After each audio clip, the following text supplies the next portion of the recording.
if you watch Dallas from the beginning through who shot JR and kind of the first 4 seasons, I think they really had a handle on the drama. It was a nighttime family drama.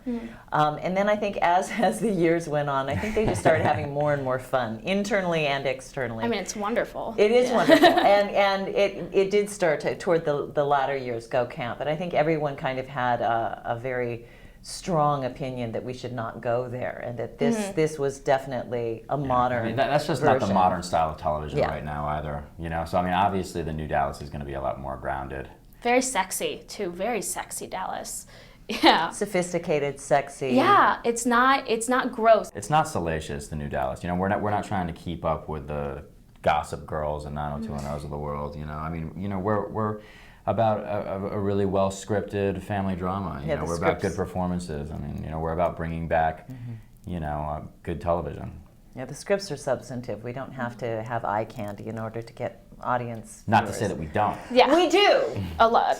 Both of you. I mean, come on, beautiful people. You said we could have fun. I encourage it. I really enjoyed. I watched the first 7 episodes, and I'm just completely engrossed in it. And it's so well acted, and you seem to have such a great chemistry with one another. And it's interesting to see, the people from the old Dallas and the people from the new Dallas come together and work with such symmetry. Did you? I call it synergy. That's what I was just going to say. I was going to say it was synergistic. It literally was one of those organic chemistry experiments that you can't fabricate, you can't make it happen. It just was there. And it was there from, we had each other at hello. There was a sense that we just all belonged together. And I really attribute that to Patrick Rush, our casting director, and Cynthia Sidre, who really envisioned these characters with such clarity.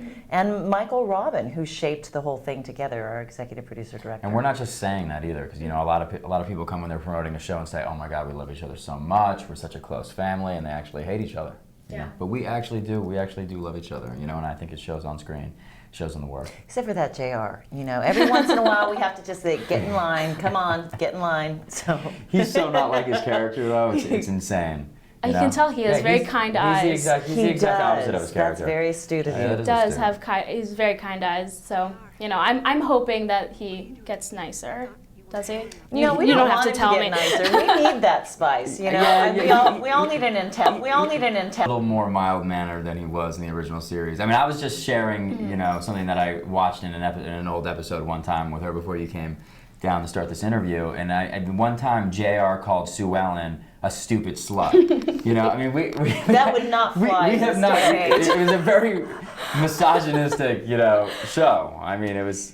Well, I think that really shows the distinction between the old Dallas and the new Dallas. And the old Dallas was run by men. Yeah, Leonard Katzman. Absolutely. And it was a different era. And the different 80s time. too. Television was just like that in the 80s. I mean, look at all the shows. They were all like driven on like male fantasy. Like Three's Company and like all the shows that existed in the 70s and 80s nodding. were very misogynist. Yeah, I can tell that it's Agreed. not at all, because you are. I'm a misogynist. Like in life. No, that's fine.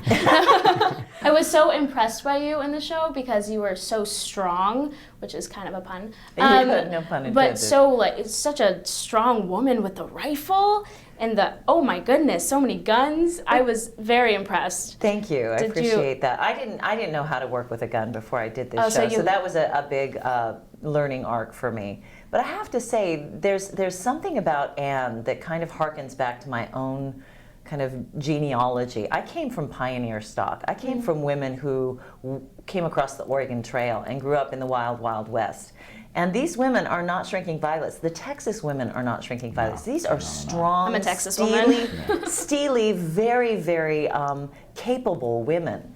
And Jesse said beautifully in interviews before, Texans are very prideful people, and the women, think about Ann Richards. These are women who have an internal core where you don't mess with Texas, and they may look put together on the outside, but they can shoot a gun, they can ride, and they can, take you to town. So God, I wanna go buy a gun. I'm so inspired.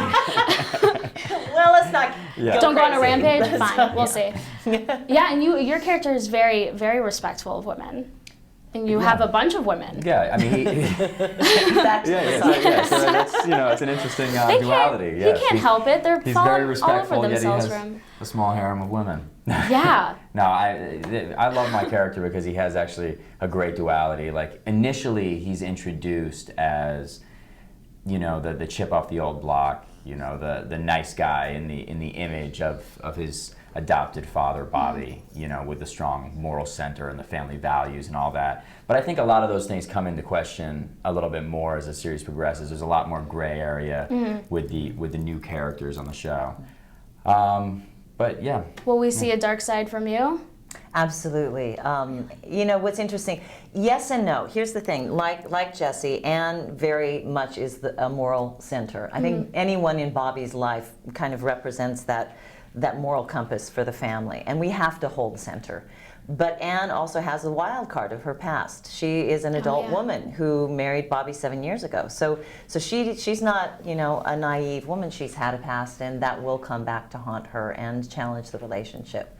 And I think more so toward the end of first season, and if we're so lucky to have a second season, we'll see a lot more of Anne's history start to unravel. It's so nice to see you two in complex roles, and they are dynamic and complex because I've seen you both in various things throughout the years, and this seems to be like your standout.